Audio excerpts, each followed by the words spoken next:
Welcome to the Little Rock Central High School National Historic Site Electronic Field Trip. I'm Spirit. And I'm Clayton.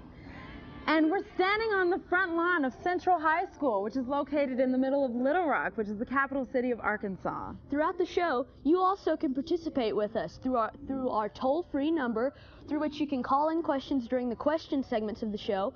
You can type in your question into our discussion forum online for our Bank of Experts, or you can participate in the Your Turn segments of the show. But first, let's get a quick tour around the site with the superintendent, Michael Medell.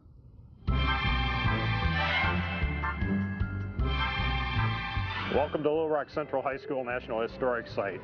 I'm Superintendent Mike Medell, and I'd like to show you around today. Most guests begin their visit with a stop at our new visitor center. The entire story of the 1957 Little Rock desegregation crisis unfolds as you walk through the interactive and sometimes emotionally powerful exhibits. The exhibits also highlight how individuals can make a difference in our world. The centerpiece of this historic site is Little Rock Central High School.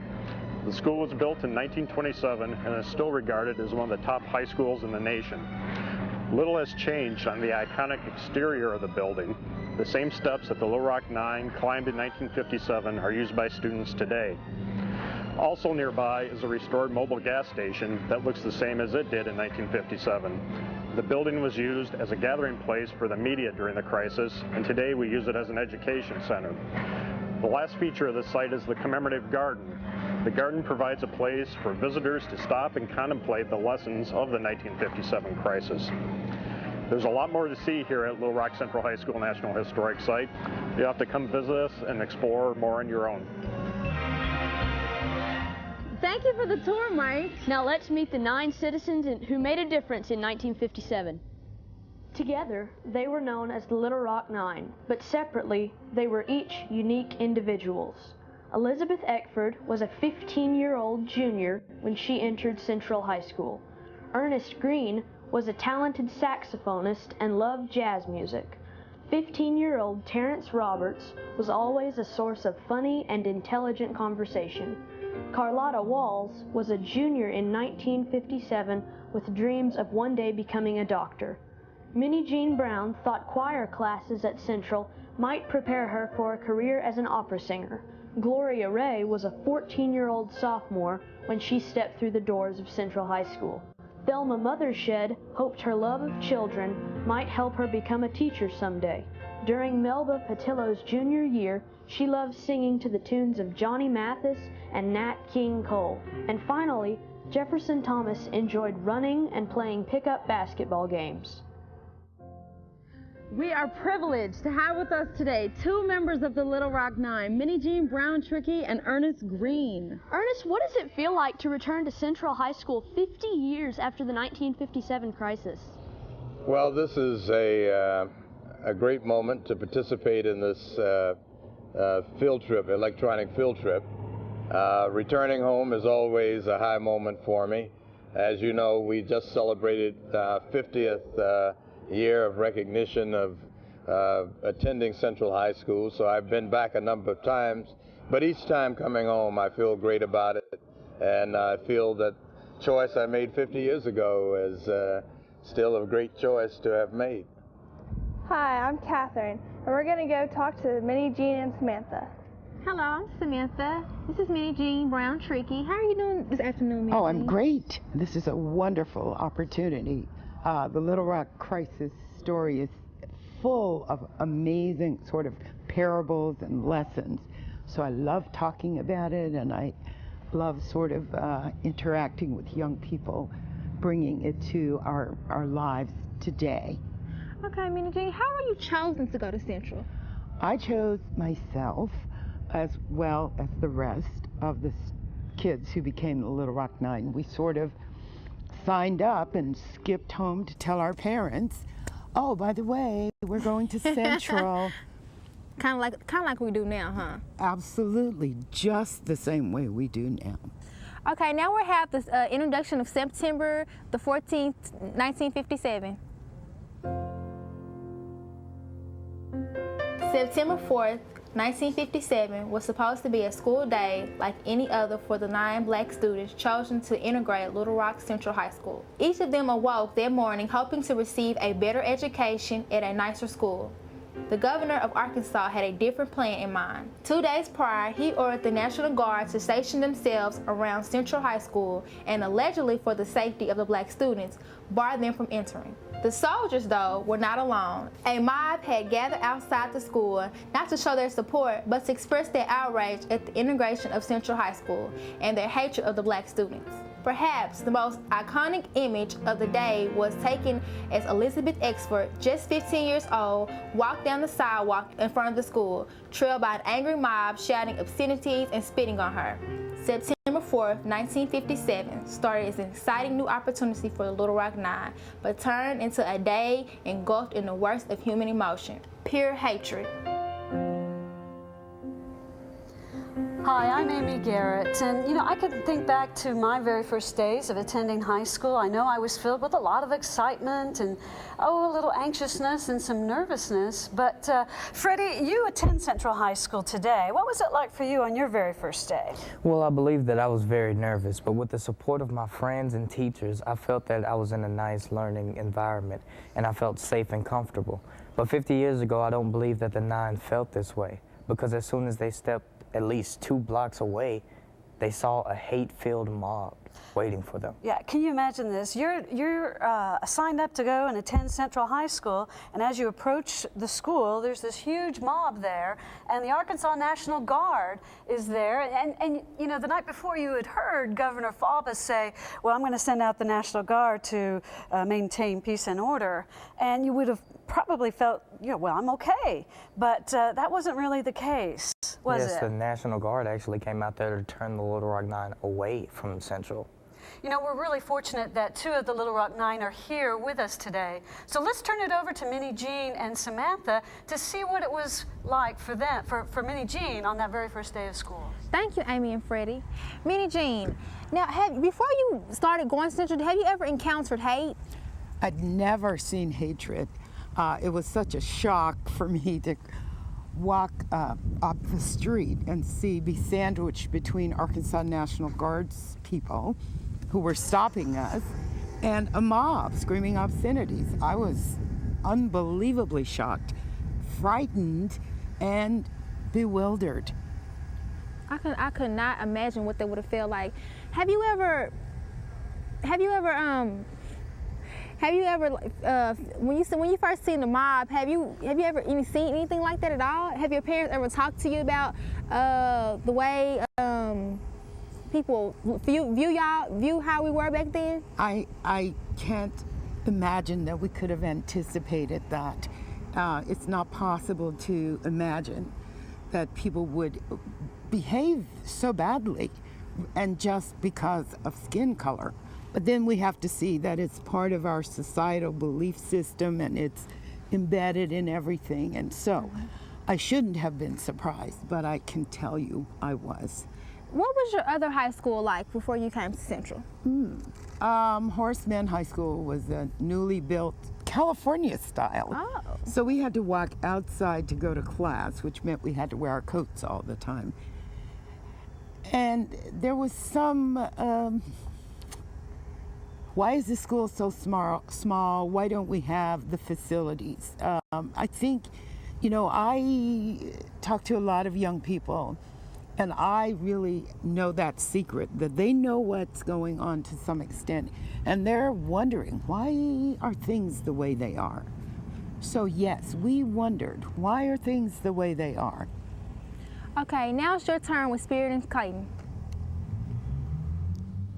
That's right, it is your turn now. We're going to take a look at some action items about the show with what we've learned so far. It's time to take out your worksheets. This Your Turn segment is going to be about identifying your own personal prejudices. For example, are there some kids at your school that you think weird because of their personal characteristics? Maybe they're outgoing, maybe they're shy, maybe sports just aren't their thing. Identify some of your own personal prejudices. And once you've identified some of those things you might witness in your classroom, in your cafeteria, then come up with some ways you might want to combat that. How about refusing to engage in a discussion with somebody who uses racist language or hateful words? It's as simple as walking up to somebody who was just called a name and saying, you know what, I really don't agree with that. Yeah. That could probably mean a lot. And let's take it over to Ernest and see if in 1957 someone had come to his aid and said, you know, I don't agree with that racist language. What would that have meant? Right. Well, that would have meant a great deal to me and to the other 8.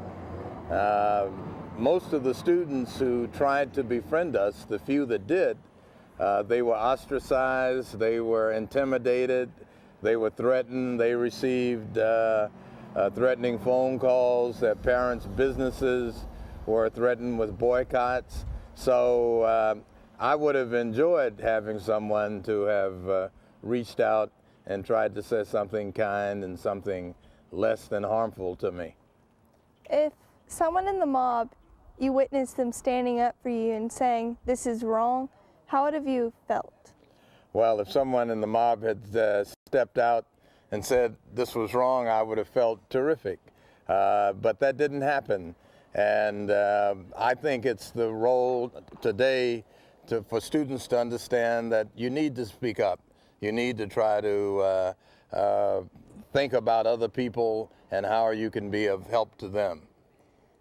Were any of the teachers supportive of you? Did they stand up for you? There were a few teachers that stood up. My homeroom teacher, whose name was Elizabeth Dupree, I remember it today, was one that created an environment that I felt somebody wanted me there. But most of the teachers were silent.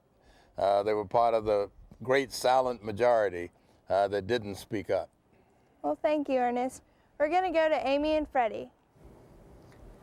You know, the events that occurred here at Central High School actually can be traced back further to 1896 with the Plessy versus Ferguson decision, which established the doctrine of separate but equal. And basically, the Supreme Court said that it's okay to have separate public accommodations just as long as they were equal. And basically, it kind of legalized what then became known as Jim Crow laws. Most of these Jim Crow laws actually separated public accommodations such as water fountains, restrooms, and restaurants. And you even had to sit in different places on the bus. So, you know, Freddie, when you were talking about water fountains, we know that the separate accommodations for them were hardly equal. What would they be like? Well, most of the white people would get a nice-looking water fountain with chilled water, while most of the colored people would actually get a run-down water fountain with tap water running out of it. And also, for instance, like going to a restaurant, I understand that you could go and order the food, but could you sit and enjoy it there? No, you couldn't. You actually had to probably have to walk out in the alley and pick up your food and walk it to your home or even eat it in the car. So those Jim Crow laws were established primarily throughout the South, but throughout the country. But it wasn't until almost 60 years later with the Brown versus Board of Education decision that overturned that separate but equal doctrine. And especially what it said was that in the case of education, separate is not equal, not at all. And in fact, that kind of gave birth to the modern civil rights movement. And what happened later on was in 1955, we can think in Montgomery, Alabama, it was Rosa Parks who refused to give up her seat to a white man. And the whole idea of knocking down those separate accommodations became a national movement, actually. And it manifested itself here at Central High School in Little Rock when those 9 brave students decided to go ahead and enroll in Central High School. But now we know we have questions from you guys. So we're going to go to Spirit and Clayton. It is time for some more questions. On the line, we have Ben from Texas. Ben from Texas, let's hear your question. My question is, were there any other kids at the time that attempted to go to a white school other than the ones you mentioned, and who were they and where'd they go? Let's send that one over to Amy. You know, the Central High crisis that occurred in 1957 wasn't really the first time that schools began to become desegregated here in Arkansas. There were actually 3 other communities here in Arkansas, Charleston, Fayetteville, and Hoxie, and they began to desegregate in 1955, just 1 year after the Brown versus Board of Education decision. So back to you, Spirit and Clayton. Let's say hello to Cameron from Pennsylvania. Hello.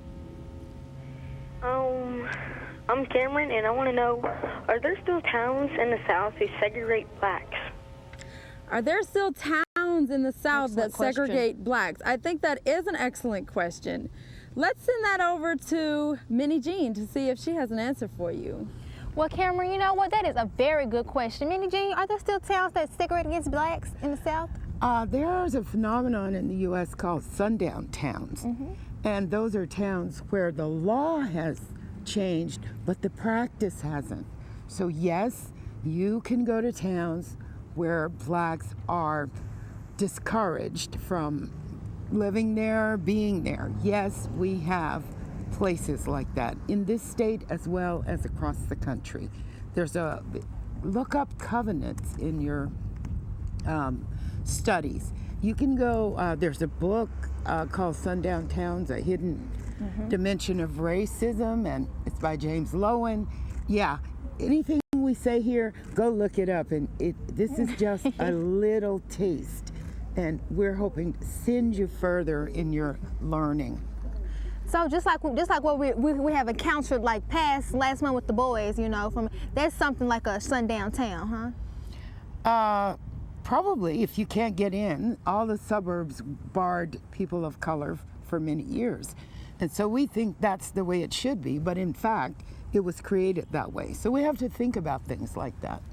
Thank you, Karen from Pennsylvania. I hope we answered your question. Back to you, Spirit and Clayton. Now we have Josh from California. Josh, what's your question? I was wondering, how do the students get home safely from the high school? You know, that sounds like an excellent question for Ernest to answer. Ernest, can you answer that for us? Well, we were in a carpool. We had parents and relatives and Mrs. Bates and her husband from the NAACP. Various people took responsibility for seeing that we were able to get home after school each day. And it was this broad community support that allowed us to be able to get home safely. That's a very good question. Thanks. Back to you, Spirit and Clayton. Now we have Kennedy from Illinois. What's your question, Kennedy? My question is, how did the parents of the Little Rock Nine react when these horrible things happened to their children? Very good question. Excellent. Point. Ernest, how did your parents react? Well, I think all of the parents, as I am today a parent, didn't want to see harm come to your children. But they also understood that a segregated world in which you had less opportunity, less of a chance to increase your income, places where you could live, that had to be changed, and that they were supportive of our going to school and stood behind us and were the real rock. They were I think, the heroes of Little Rock that allowed this to finally come forward and for us to be able to benefit from it. Excellent question. Back to you, Spirit and Clayton. Now we have Blake from Missouri on the line. Blake, what's your question? How did you keep the courage up to keep going to Little Rock High? Maybe we should ask Minnie Jean that. Minnie Jean, can you answer that? Minnie Jean, how did you keep the courage up from going to Little Rock Central High School? Well, I tell a story that it sounds kind of goofy, but my mom would say, you could stay at home today if you want to. And I said, but Mom, I've got to go see what they're going to do today. So resistance is really an interesting thing, and it works in lots of different ways. One of the things that we did was giggle a lot and play and make jokes as the Little Rock Nine. So we formed a support circle around each other that was very powerful. And even though it was a very tragic situation, we kidded about it and made jokes and kidded each other. I remember that time fondly for that reason. So we develop courage and work on it in many, many ways. So you had a positive attitude. Well, yes. That's my principal always stressed that you should have a positive attitude. No, even if something's not going your way, you should always have a positive attitude. Thanks for the question. Back to you, Spirit and Clayton. Hi, now we have Ella from Ottawa, Canada. Ella, I used to live in Ottawa. That's cool. What's your question? Hi, my name is Ella Bawaging, and I'm in grade 6 class of Minnie Jean Brown's good friend, Wendy Alexis. Great. You grew up to be such a very successful woman who changed the world, but everyone has a role model in their life. The real question is, who was your role model then, and who continues to inspire you now? Wow, Minnie Jean, one of your friend's students is on the line from Ottawa. Go ahead and answer her question. Go ahead, Ella from Ottawa. Well, thank you for your letters, Ottawa kids. But the other, I think my mother was my role model. And currently, as I think about it, teachers are my role models because they do the work of helping our young people develop into good citizens. So thank you for your call, and I appreciate that question. Great question, Ella from Ottawa. Back to you, Spirit and Clayton. Now we have Rachel from Texas on the line. Rachel, let's hear your question. How were the students treated by the National Guard and Army? Were they all white men? Very, very good point. Let's ask Ernest that. Well, the Arkansas National Guard at that time was segregated. They were all white men, and they were, I'm not sure when the Arkansas National Guard desegregated, but certainly the year 57, 58, they were all white men. Good question. Back to you, Spirit and Clayton. Now let's take a look at the next significant day, September 25th, 1957. This is the first day the Little Rock Nine actually made it inside the school, under the escort of the 101st Airborne called out by President Dwight Eisenhower. September 25th, 1957 set a scene very familiar to the 121 days prior. 9 students attempting to gain entry into an all-white high school in a community, not wanting to sit by and watch such a thing happen. However, one very important factor was quite different. President Eisenhower mobilized 1,200 soldiers from the 101st Airborne Division to make sure the Little Rock Nine were granted entry into the school. The arrival of the 101st Airborne was effective for the first time at Little Rock Central High School. 9 black students attend a full day of classes. However, just because the soldiers made entry to the school a reality, they did not keep the white students attending Central High from expressing their dislike of the situation. On a daily basis, for the entire school year, the Little Rock Nine faced verbal and physical harassment from their schoolmates. Today, Central High School is still a functioning high school, and there's an enrollment of about 2,500 students. And, you know, Freddie, I'm sure when you went to school the very first time, you experienced a lot more inviting environment than the Little Rock Nine did 50 years ago. Yes, I believe that actually when I walk through the doors, I feel acceptance. But 50 years ago, I believe that I wouldn't have felt that. I would have felt isolated and like an outcast. You know, I can't imagine what it would have been like to have soldiers having to escort you from one classroom to the next and having to endure some of the other harassments that, because even though they had a guard or a soldier with them, there were still opportunities for students who disagreed with desegregation to harass and even in some cases harm the Little Rock Nine. So let's go over and ask Minnie Jean, what was it like on a daily basis for you to attend Central High School? What was it like on you for a daily basis to attend Central? Well, it didn't feel warm and fuzzy, I can assure you. It was a struggle. It was difficult. It took, and I'm not going to use the word courage, but it took something to get up and go every day. Things happened, spitting, name-calling, walking on heels, tripping. Some things happened in the gym that I've heard about recently.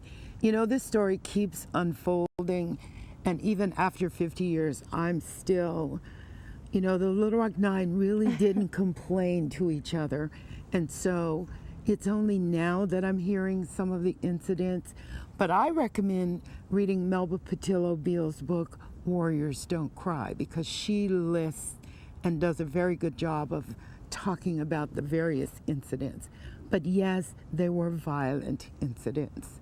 Did you being a student or a black student going to school, did you ever retaliate to any of these hurtful words or hurtful things they did to you? Well, you know what? I don't think we want to talk about that on this one. But I mean, yeah, and Melba's book explains quite a lot. So in fact, we can't deal with everything on this show, so that it just leads to new research and finding out more things. But I certainly felt like it a lot. Did you ever feel any acceptance from the teachers or the students at all? I felt acceptance by my Glee Club teacher. She kept order in the room, and it was all girls, so maybe that might have, she must have said to them, we're going to treat her with dignity. And that was my safe place, and that was the place where I breathed a sigh of relief when I walked into the classroom. So that was a bit of a sanctuary. Okay, back to you, Spirit and Clayton. Now it is your turn. We're going to examine some more action items, this time based on how your community is segregated. And again, don't forget to log on to our forum online. It's things like your community segregation, your school, your neighborhood, your church. Maybe at school, the chess players, basketball players, and drama competitors all sit at different lunch tables. How is your community segregated? Do you see segregation in your school at all? All the time. How about in your community? Yes, very much. In church, in my neighborhood, at school especially. I see a lot of segregation at school. The kids find friends and they form cliques, and they stick to only those cliques. That's how I've seen segregation in my school. So maybe one of the ways you can combat that is to get out of your comfort zone. Step out of your clique and walk over to somebody you haven't met before, introduce yourself. You might learn something that way. Yeah. And also that can spill over into the cafeteria, the classroom, in your neighborhood, like you said, in your church. So it can have great impacts, because once you get outside of your comfort zone, then the world can open up. So try something to try to solve the situation of segregation that you see today. Minnie Jean, what would it have felt like if someone had stopped being a silent witness and pulled up their desk next to yours in class one day? Oh, I would have been so thrilled. It would have really changed my whole memory, the whole experience, had I had some if more silent witnesses had spoken up. And in fact, that's really all we want in our society, is to feel some sense that somebody is paying attention and that people see what happens and think about it in a way that is helpful. Would you say, is that how you feel, that you would want some kind of affirmation from people around you? Yes, actually at my high school we have like a lot of things going on. We have Mix It Up Day, we have Love Team. Love Team stands for Let Our Violence End. We have Big Chief, Little Chief, and then we have also the Random Acts of Kindness. But the one that I really enjoy doing is Mix It Up Day, because Mix It Up Day, it's just not, you sit with people that you really don't know very well. I like people that you don't really normally sit with. People that like probably have like different interests than you. I always like learning new things to people. Wonderful. Ernest, what do you think about that? Well, I think you have to use this opportunity to get to know different people.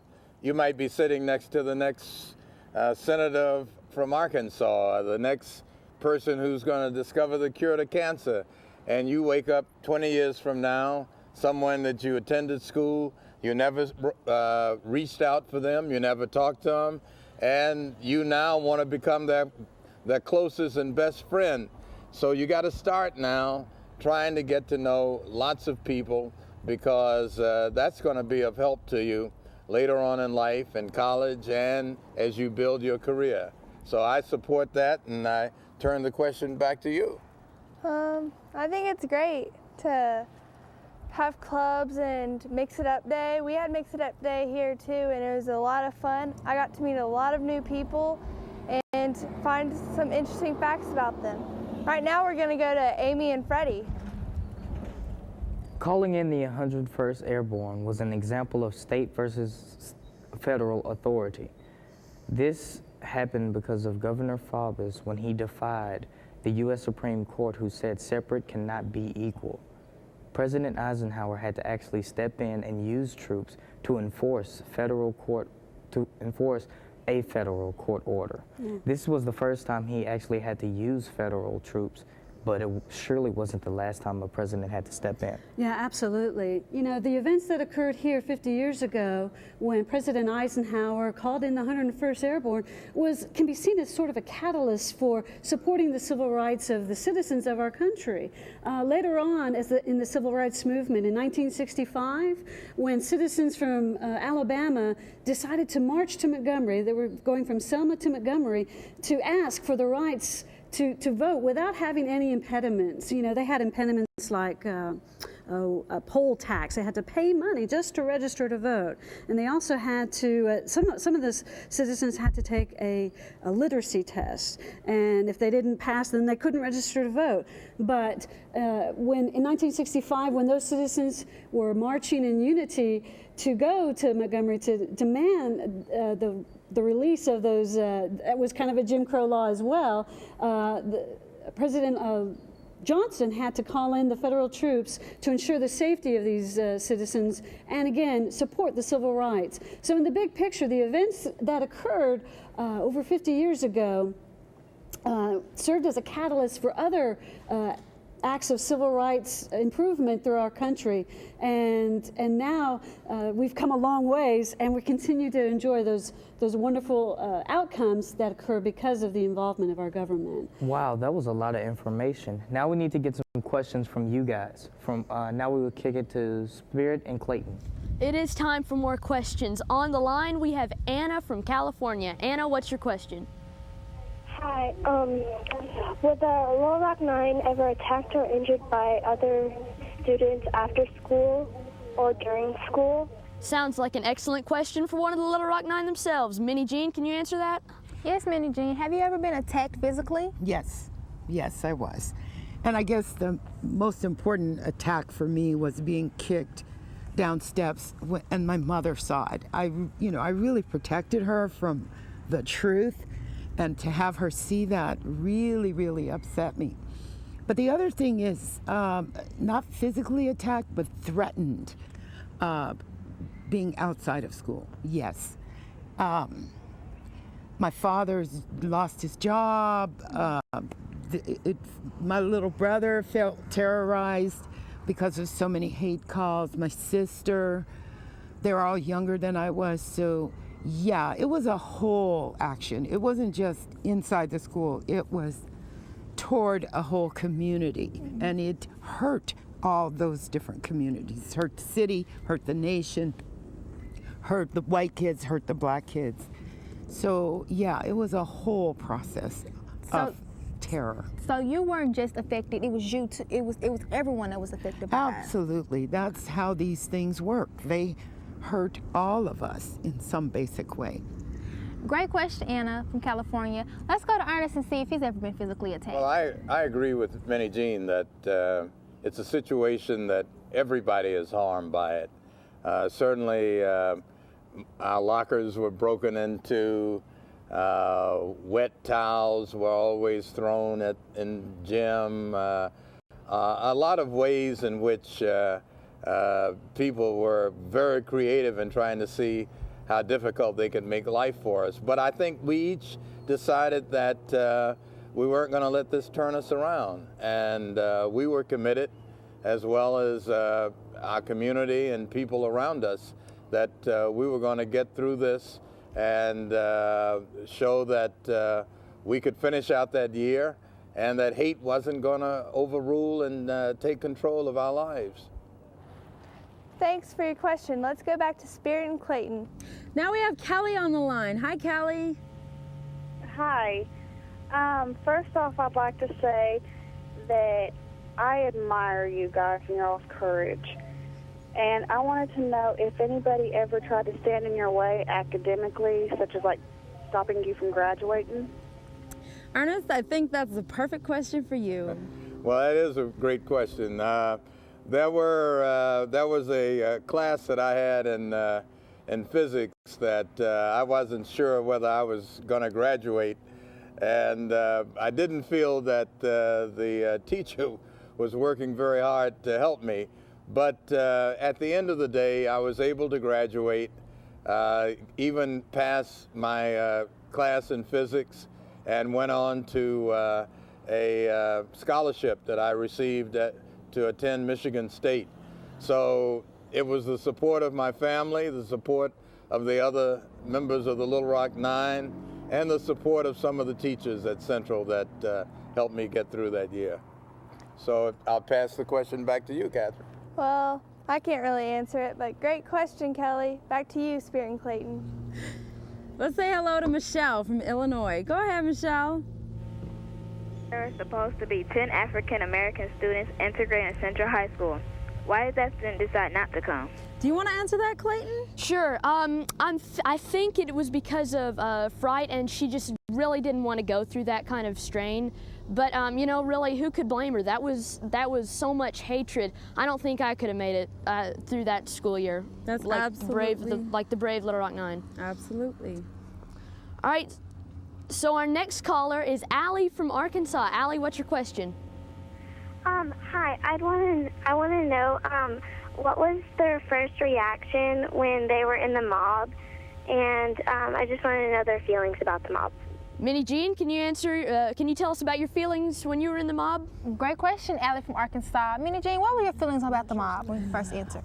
Well, I was very shocked by the mob, but I think one of the things that was even more shocking was when we watched television that evening and discovered that Elizabeth Eckford had actually been mobbed and was caught up within the mob. So that just frightened me to pieces. I was so frightened by that. That whole sense of danger that she must have felt. I didn't feel quite that much danger because we sort of got out of there really relatively quickly after we discovered that they weren't letting us in. But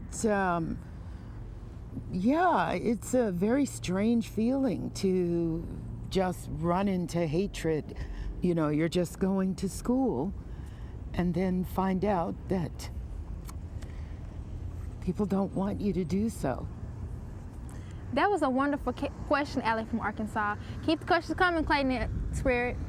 All right, our next question is Thalia from Washington. Hi. Hi, my question is, back then, if you were half Mexican, half white, would you still be considered color? Great question from Minnie Jean. Minnie Jean, if you were half Mexican and half white, were you considered to be colored? Well, it's a very complex answer. There's an anthropological term called hypodescent, which says that a person born of two groups, one of color, is considered of color. It's a very strange concept, but we're stuck with all those beliefs in our society all the time.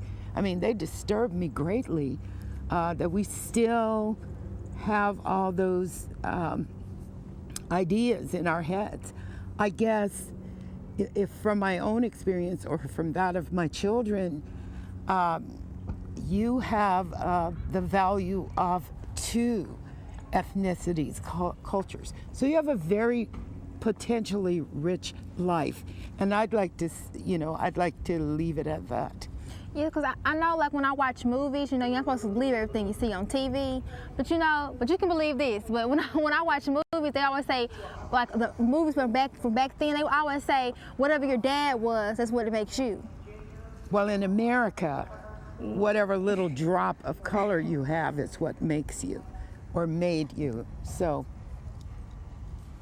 I like that question, Leah from Washington. Back to you, Spirit and Clayton. All right, now we have Dallas from Georgia on the line. I thought Dallas was in Texas, but anyway, we'll hear your question, Dallas. Hi. My question was there any teachers that supported the African Americans and thought the mob was wrong? I think there were. Let's ask Ernest that. That is a good question. There were a few teachers that were very supportive. There's one that I remember very fondly, my homeroom teacher, Elizabeth Dupree, and she made certain that during the time that I was in class that I had a warm and rich environment. But most of the teachers either felt that it was not an issue they wanted to get involved in, or that they may have been opposed to our being there. But it is a period now that, thank goodness, segregation is eliminated formally, and what we have to work on is to continue to eliminate it informally, that it doesn't continue to crop up. So, Catherine, did I answer that question well? I think you did, Ernest. Thanks for your question. Spirit and Clayton, are there any more questions? No, actually right now we're going to move on to the last historic day we're going to examine, which is May 25th, 1958. A very important day for Ernest Green as well as the nation, Graduation Day. May 25th, 1958 was graduation day at Little Rock Central High School. Over 600 students received their diplomas that day, including one young man. Some in Little Rock would have preferred to earn a degree elsewhere. Ernest Green was the first black student to graduate from the formerly all-white Central High School. After a year of verbal and physical harassment, Ernest proudly accepted his diploma and symbolized renewed hope for the future of civil rights. All was not well in the Little Rock schools after Ernest's graduation, though. No black student attended Central High during the 1958 and 1959 school year. In fact, all public high schools in Little Rock were closed that year, so no students, black or white, attended class.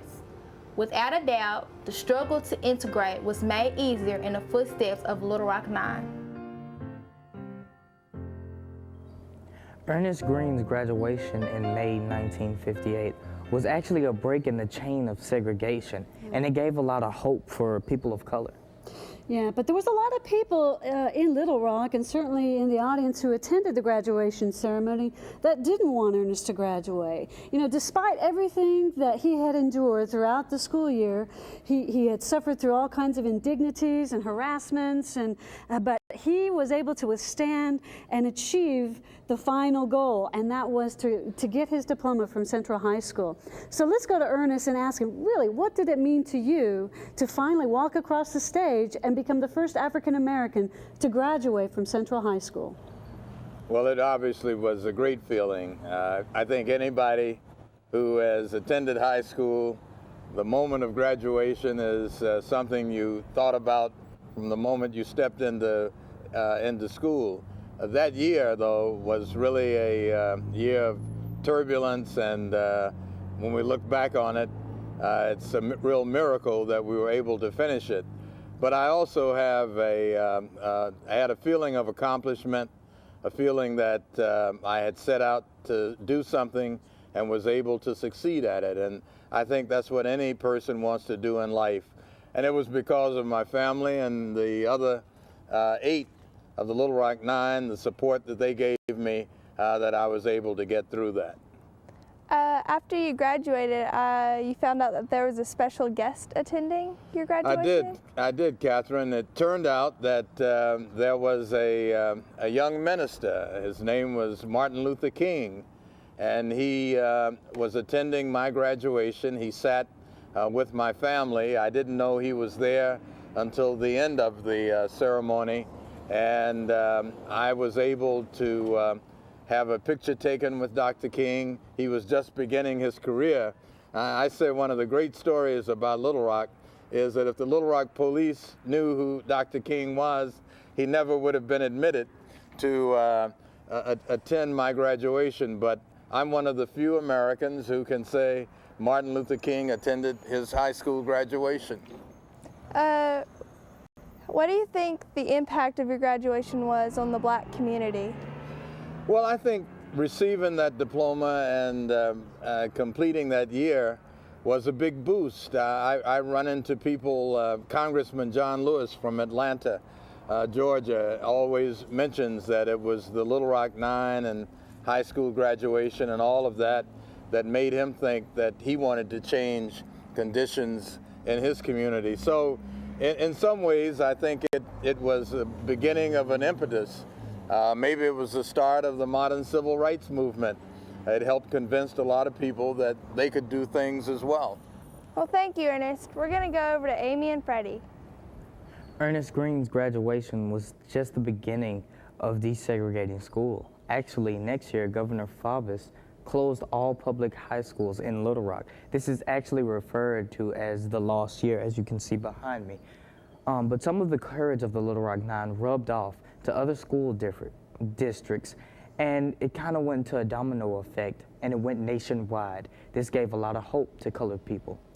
You know, that's true. A lot of school districts in the South resisted desegregating. In fact, there was a school district in Virginia that closed their schools, shut them down for up to 5 years, and that's how strongly they resisted desegregating their schools.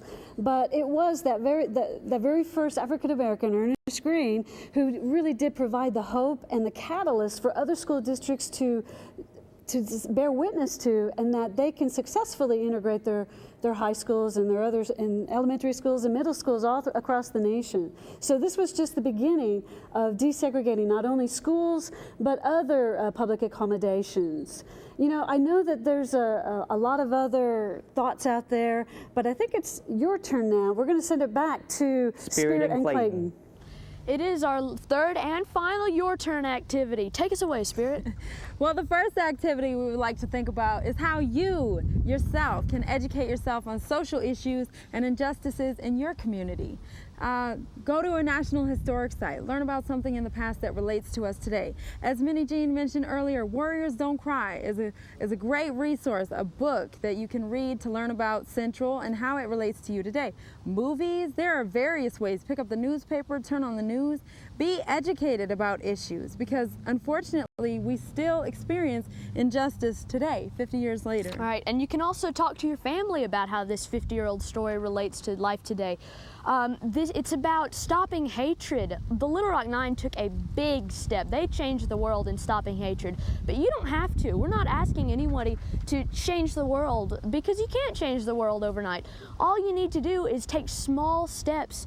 Things like volunteering at local charities, giving blood and organs when you're old enough, and researching Martin Luther King's principles of nonviolence online. You don't have to do big things, just small things will add up. That sounds excellent, because you might come to find you might have a hero in your family. Talk to your parents and grandparents, because what happened at Central 50 years ago still has lasting effects. I think we have time for some more questions, Clayton. I think we have Jane from Canada on the line. Jane from Canada, what's your question? My name is Jane from Canada. What do you feel like nowadays when you walk through the doors of Central High School? Do you see or hear ghosts from the past? Excellent question. Let's give it over to Ernest. Well, when I walk through the doors of Central today, I feel very proud. I feel that the 9 of us had an idea that we could change opportunities for ourselves, and we not only changed it for ourselves, but we changed for whole generations. So as a teenager, this is a great feeling to think that an idea you had 50 years ago came into fruition and you were able to make it come true. So thank you very much for that question. Catherine, is there anything else I should say? No, I think you answered it pretty well. Back to you, Spirit and Clayton. Hi, Luda from Washington. Go ahead with your question. My question is, how did you feel the night before the first day of school? Did you expect anything like this to happen to you? Minnie Jean, did you have any idea what you were about to witness or experience the next day? I like that question. Minnie Jean, did you have any idea what you was going to experience? Not a clue. I thought, well, you know, they're not going to like me right away, but I'm smart, I'm pretty, I'm talented, I'm intelligent. So it's only going to be a couple of days and things are just going to even right out, because how could they resist us? Okay, thank you for that question, Luda. Back to you, Spirit and Clayton. Now we have John from California on the line. John, what's your question? Well, right now I'm just saying that were the teachers fair at giving good grades for you even though you were colored? You know, that's a really, really good point. Let's give that one over to Ernest. Well, I think the teachers found out that most of the Little Rock Nine were very good students. In fact, there were a number of them much better than I was as a student. And what really became one of the items we discussed in the evening, many of us were setting the high mark in the classroom so that no matter how the students felt about us, we were able to handle the academic work. So whether they wanted to or not, many of the teachers had to admit that these were very solid and outstanding students. So the answer, I think, is do your work well, and somebody's got to respect you. Back to you, Spirit and Clayton. Now we have Rachel from Arkansas on the line. Rachel, what's your question?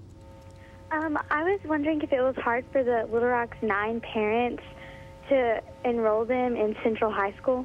I'm sure it was. Let's give that one over to Minnie Jean because her parents, they were the ones that made that decision. Hi, Rachel from Arkansas. I'm where you are. But was it hard for them to register you at first? I think it must have been really hard. I mean, as a parent, I have to question when my first child turned 14, would I have allowed her to go to Central? But my answer is that they were heroic parents. They were creative parents. They were thoughtful parents. They understood the significance of what was going to happen. And although they made the sacrifice in some way, and as Ernie says, the parents were the heroes of this event. And we have to always give credit to the parents, both to their willingness to see us suffer for a greater cause, but then they supported us at home. So, you know, it's hard to do these things. It's hard to make change, but we have to do it. I mean, one of the principles of nonviolence is nonviolence is on the side of justice, and that it can educate and transform. So they did what they had to do, and I'm grateful to our wonderful parents for that. Wow, that was powerful. It makes me think about my mom. Okay, back to you, Spirit and Clayton. We would like to say hello to Jared from Washington. Hi, this is Jared from Kent, Washington, and my question is, at our school we have an anti-bullying program called OAS, where students are encouraged to not be bystanders. What advice do you have to encourage students to reach out to others in this situation? Well, first I would like to ask Clayton, do you have any anti-bullying legislation at your school? We have an honor code. We have an honor code at our school that all students must sign before they start classes. It's like you promise not to lie, cheat, bully, steal, that kind of thing. Everyone must sign it. So it sounds like you do. Minnie Jean, what do you think about that? Minnie Jean, what do you think about that? Well, I'm really pleased to hear that. I think we really need to look at the concept of silent witness, and if we know what it's about, that sort of standing by and doing nothing. If we understand from Elie Wiesel that it is a real concept and it has meaning, then we can decide for ourselves, am I a silent witness? And by my silence, am I participating in some negative way? So when we come to an understanding of some of these ideas, I think it makes it easier for us to decide what kind of persons we want to be, how we want to behave. So it is about learning things, and it is about thinking, and it will always be about that. Okay, back to you, Spirit and Clayton. That is the end of our question segment. Now you've met Minnie Jean and Ernest, but I bet you're wondering what happened to the other 7 members of the Little Rock Nine. Let's take a look now. After entering Central High School together in the fall of 1957, each member of the Little Rock Nine has taken a different path in life. Their professional lives range from an accountant to patent attorney, and from guidance counselor to communications consultant. Some have moved away from Little Rock to places like Illinois, California, Washington, D.C., and Stockholm, Sweden. In 1999, each of the Little Rock Nine received the highest civilian honor possible when President Clinton awarded them the Congressional Gold Medal. All members of the Little Rock Nine recently gathered in front of Central High School to commemorate the 50th anniversary of integration. They were flanked by local, state, and national dignitaries, including President and Senator Clinton. The legacy of these courageous individuals lives on with Little Rock Nine Foundation, a scholarship organization dedicated to ensuring equal access to education for African Americans. We really hope you enjoyed today's show. Guess what? There's another exciting electronic field trip coming up called A Whale of a Story, which will take place on February 26, 2008. Log on to the Ball State University website for more information. Yep. Before we leave, we'd like to give you a challenge. The Little Rock Nine took a big step in stopping hatred, but we're not asking you to change the world. We want all of you to take one small step on your, and you can monitor it on your worksheet. Show courage. Just take one small step, whether it is, like we said earlier, volunteering or giving blood. One small thing, and that's all you have to do. And eventually those things add up to make this, eventually hatred is stopped. It's great. Yes, Clayton, I totally agree. If each one of us, and there are thousands of us out there today tuning in, take one small step, think about what better place this would be. It would be a wonderful world, a more harmonious place. And so we encourage you to do that. Do not be a silent witness. We thank you so much for tuning in. It would not have been possible without our wonderful sponsors. We have to thank Ball State University, the National Park Service, the National Park Foundation, the African American Experience Fund, and the Best Buy Children's Fund. Thank you so much for joining us. And don't forget, you can still log on to the forum. We have a panel of experts waiting. Bye.